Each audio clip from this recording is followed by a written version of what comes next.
وہاں رب کی صفت ہے. اسی طرح سے آپ پہلی وہی اٹھا کر دیکھیے اقرا بسم ربک الذی خلق، پہلے رب ہے بعد میں خلق ہے.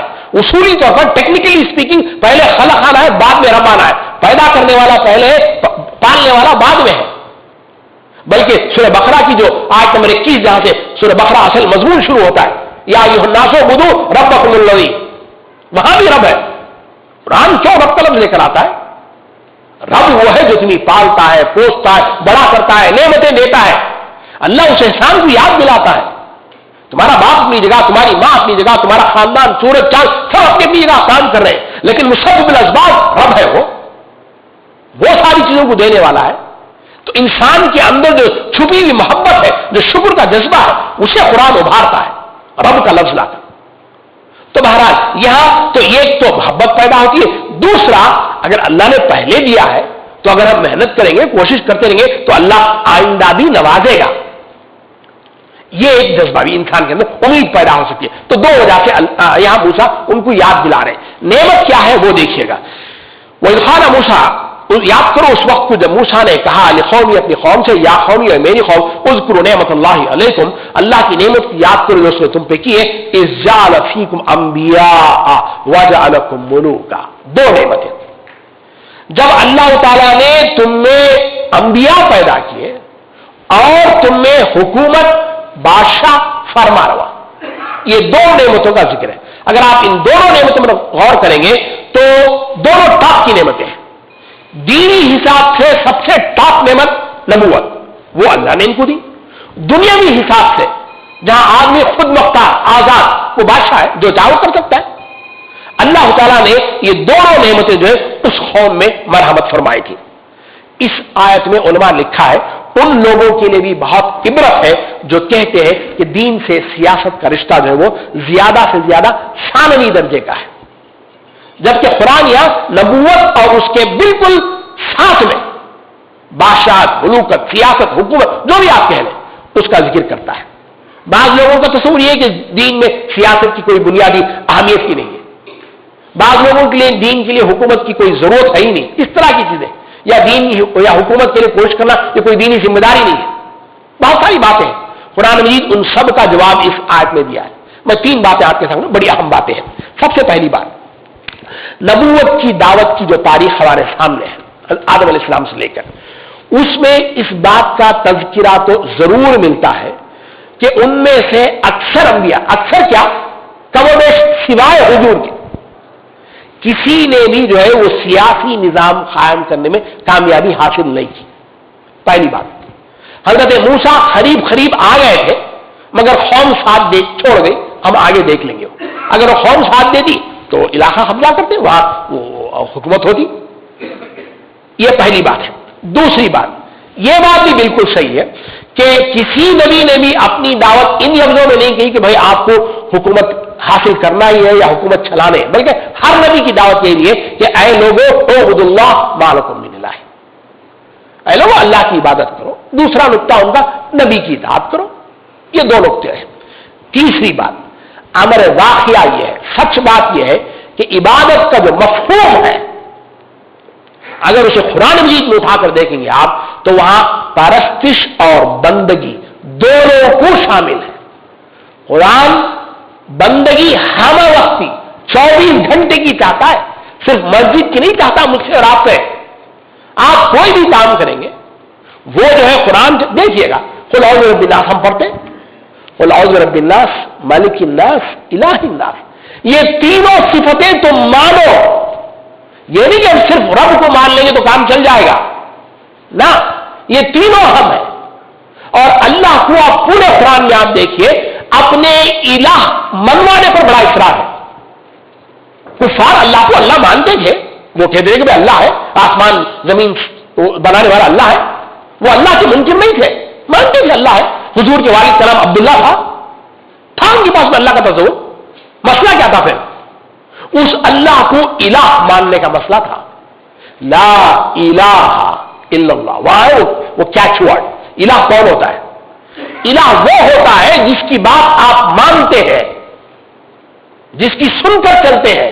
قرآن کہتا ہے ارائیت من اتخذ الہہ ہواہ، نہیں کہ آپ نے اس شخص کو نہیں دیکھا جس نے اپنی خواہش نفس کو اپنا خدا بنا دیا ہے. آپ کا نفس جو بولتا ہے آپ اسے مانتے ہی سنتے ہیں, وہ آپ کا الہ ہے. اگر آپ اپنے باپ کی بات مانتے ہیں, بیوی کی بات مانتے, وہ الہ ہے. الہ وہ ہوتا ہے جس کی بات مانی جاتی ہے, سنی جاتی ہے, جس پر چلا جاتا ہے. اور اللہ اس پر بڑا اقرار ہے. اللہ تو مسجد میں ہے, الہ وہ پارلیمنٹ میں ہے, مارکیٹ میں ہے, پتہ نہیں کہاں کہاں ہے. مانو تم اسے. تو یہاں اللہ تعالیٰ وہ ان چیزوں کو بتاتا ہے. ایک رائے یہ بھی ہے یہاں ملوکن سے مراد حضرت ابن عباس کے بقول بیوی, خادم اور گھر کا مالک, یہ معنی بھی لیا گیا ہے.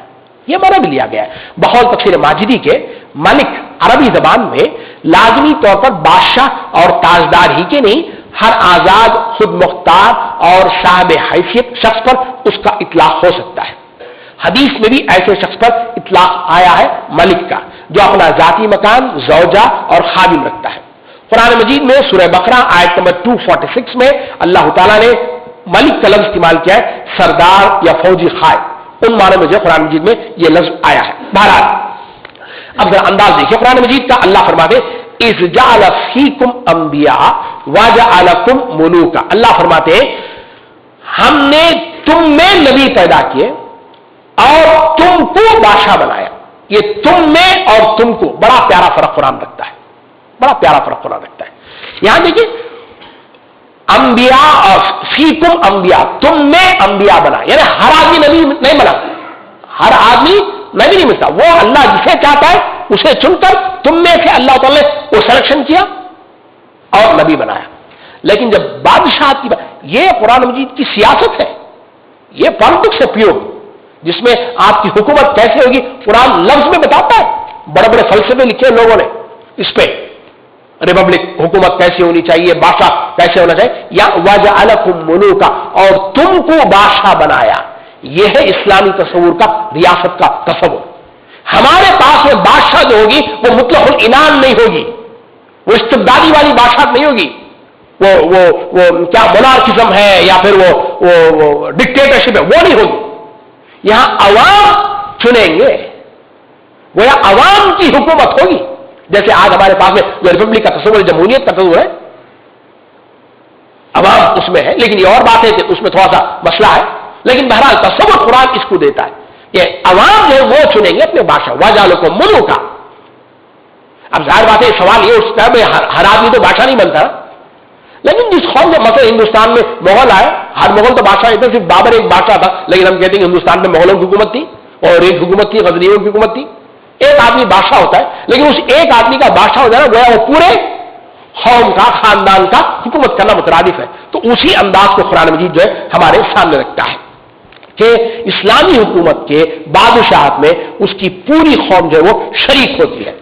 اسلامی حکومت ایک کا منصب جو ہے وہ اشتراکی اور اجتماعی ہوتا ہے. ایسا نہیں کہ یہ ایک ون مین آدمی کی جو ہے وہ حکومت ہے. اب تیسرا سوال, یہ جو دو نعمتیں ہیں ان کا تعلق ماضی سے ہے یا مستقبل سے ہے؟ اس پر بھی علماء نے بحث کیا. موسیٰ علیہ السلام کہہ رہے, آج کی بات نہیں ہے, موسیٰ علیہ السلام اس وقت جب کہہ رہے تھے کہ یاد کرو اللہ نے تم پر جو نعمتیں کی ہیں, اس وقت موسیٰ یا تو مستقبل کی بات کر رہے ہیں یا ماضی کی بات کر رہے ہیں. رائے دونوں طرف گئی ہے, رائے دونوں طرف گئی ہے اور بڑی تضاد رائے ہے, مختلف ڈائمنشن سے بات رکھی ہے. اکثر علماء بین بین کی بات بھی کی ہے, لیکن جو بات میں قرآن مجید کا یہ انداز ہے کہ آنے والے مستقبل کے وعدوں کو قرآن مجید جو ہے ماضی کے صیغ میں بھی ذکر کرتا ہے. یعنی جس طرح سے ماضی کا واقعہ پکا ہو گیا, یقینی ہو گیا, اسی طرح سے یہ وعدہ بھی اللہ کا پورا ہوگا. تو گویا یہاں پر ایک رائے یہ ہے کہ یہاں حضرت موسیٰ علیہ السلام جو ہے آنے والے واقعے کی بات کر رہے ہیں کہ دیکھو, اس لیے کہ ہم جانتے ہیں کہ موسیٰ علیہ السلام کے بعد وہ نبیوں کا سلسلہ ایسے ہی چلتا رہا ہے اور ان کے بعد میں جو ہے وہاں سے بادشاہ شروع ہوئی. ان میں ایک رائے یہ ہے, صاحب تفسیر القرآن کی رائے بالکل اس کے مخالف ہے. وہ فرماتے ہیں کہ یہ اشارہ ہے بنی اسرائیل کی اس عظمت گزشتہ کا جو حضرت موسیٰ سے پہلے کسی زمانے میں ان کو حاصل تھی. یعنی صاحب تفسیر القرآن کہتے ہیں کہ یہ حضرت یوسف علیہ السلام اور اس کے بعد کا زمانہ, یہ پرانی ہسٹری کو قرآن بتاتا ہے کہ وہ نعمت تھی. اللہ نے جو یوسف علیہ السلام, یعقوب علیہ السلام, فلاں فلاں کو وہ حکومت ملی, سلطنت ملی, داؤد, سلیمان, یہ سارے واقعات وہ ان کا ذکر ہے. اور اکثر لوگوں نے کہا کہ بھئی اس کا تعلق جو ہے وہ مستقبل سے، کہ یہ آنے والے حالات ہوں گے. تو اللہ نے فرمایا، حضرت موسیٰ علیہ السلام فرمایا وَآتَاكُم مَّا لَمْ يُؤْتِ أَحَدًا مِّنَ الْعَالَمِينَ، اور تم کو وہ دیا، توحید کی نعمت دی، دنیا کی امامت دی، سلسلۃ الزہابت. بنی اسرائیل میں ایک نبی کا انتقال ہوتا تو دوسرا نبی اس وقت ہوتا حاضر، بلکہ اگر آپ ان کی ابتدا دیکھیں گے تو ہی دو نبی، حضرت موسیٰ اور ہارون، اور ان کی انتہا دیکھیں گے تو حضرت عیسیٰ اور یحییٰ، دو نبی، اور بڑا تضاد ہے اس میں. دیکھیے گا موسیٰ اور ہارون علیہ السلام یہ وہ قوم کو لے کر لڑنے والے، وہ جہاد کے ابھارنے والے، اس طرح کے بڑے ایکٹیو قسم کے لوگ، جلالی قسم کے لوگ. اس کے بالکل برخلاف جو ہے حضرت عیسیٰ علیہ السلام اور حضرت یحییٰ علیہ السلام، وہاں دنیا ہی نہیں تھا، گھر نہیں بنایا، شادی نہیں کی، بچے نہیں کیے. وہ کیوں؟ وہ اس لیے کہ اس وقت میں یہود کے اندر مادہ پرستی، دنیا پرستی بہت آ گئی تھی، دنیا کے پیچھے پڑ گئے تھے وہ لوگ، اللہ کی آیات کو بیچ دیتے دنیا کے لیے. تو اللہ تعالیٰ نے شاک ٹریٹمنٹ دیا ان کو کہ ایسا نبی بھیجا جو ان ساری چیزوں سے دور تھا. نہیں، دنیا نہیں چاہیے مجھے، گھر نہیں چاہیے، بیوی بچے نہیں چاہیے، میں سب سے الگ رہوں گا. وگمان ٹائپ کا آدمی عیسیٰ علیہ السلام، ایک وہ شال ہے اور ایک وہ ہاتھ میں وہ عصا ہے، وہ یہ ہے کٹکول ہے، چلتے بنے وہ ایک شاک ٹریٹمنٹ. تو سلسلہ تو ذہب رہا ان کے پاس میں. تو اسی کی طرف اشارہ کرتے وَآتَاكُم مَّا لَمْ يُؤْتِ أَحَدًا مِّنَ الْعَالَمِينَ، اور اللہ نے تم کو وہ دیا ہے جو دنیا میں کسی کو نہیں دیا ہے. اس آیت کا مصنع آپ دیکھ لیجیے گا، سورۃ النساء آیت نمبر 54، وہاں دیکھ لیجیے گا. مولانا اشرف تھانوی نے جگہ لکھا ہے کہ اہل اللہ کے خاندان میں سے ہونا ایک نعمت ہے. یہاں اس لیے کہ حضرت موسیٰ نعمت کے طور پر بتا رہے ہیں نا، بھائی اللہ نے تم نے نبی پیدا کیے، ان کے خاندان میں سے ہو، ان سے تعلق تمہارا ہے. تو مولانا اشرف تھانوی لکھتے ہیں اہل اللہ کے خاندان میں سے ہونا ایک نعمت ہے جس پر شکر واجب ہے، کیونکہ اس سے تعلق سے دین اس پر سہل ہو جاتا، آسانی ہو جاتی ہے. ہاں اس پر فخر اور گھمنڈ جو وہ روا نہیں ہے. آگے آیت نمبر 21، یا قوم ادخلوا الارض المقدسة التي كتب الله لكم ولا ترتدوا على ادباركم فتنقلبوا خاسرين. اے برادران قوم، اس مقدس سرزمین میں داخل ہو جاؤ جو اللہ نے تمہارے لیے لکھ دی ہے، پیچھے نہ ہٹو ورنہ ناکام و نامراد پلٹ جاؤ گے. رابطے آپ دیکھ لیجیے گا، وہاں اللہ نے فرمایا تمہیں کئی ساری نعمتیں دی، انبیاء دیے، حکومت دی، اس سے پہلی والی آیت ابھی دیکھیں. اب یہاں ایک اور بڑی نعمت کا ذکر، وہاں جنرل تھا، کئی نعمتیں دی، یہاں ایک خاص نعمت وہ ہے ارض مقدس، وہ دے گا تمہیں. یہ آپ یوں سمجھیے گا، آیت نمبر 12 اور 13 میں ان سے میثاق کا ذکر تھا، پھر ان کے توڑنے کا ذکر کیا. اب اللہ تعالیٰ نے بتایا کہ یہ ان کی ہمیشہ کی عادت رہی. دیکھو اللہ نے ایک چیز کا وعدہ کیا مگر وہ اسے صاف مکر گئے. اللہ تعالیٰ نے اس کی مثال دی ہے. یہ تسلسل ہے موسیٰ علیہ السلام کی گفتگو کا. اب موسیٰ علیہ السلام فرما رہے یا قومی. یا قومی بڑا پیار ہے، اس لیے کہ آگے آنے والا کام بڑا مشکل ہے، جہاد پہ جانا ہے. تو قوم کو جو ہے آپ یوں سمجھیے گا اس کی ہمت افزائی اور جہاد کی ترغیب کے لیے یہ بڑا لاڈلا انداز استعمال کرتے ہیں. اور یا قوم ادخلوا الارض، تم داخل ہو جاؤ. یہ ادخلوا اس کا معنی یہ ہے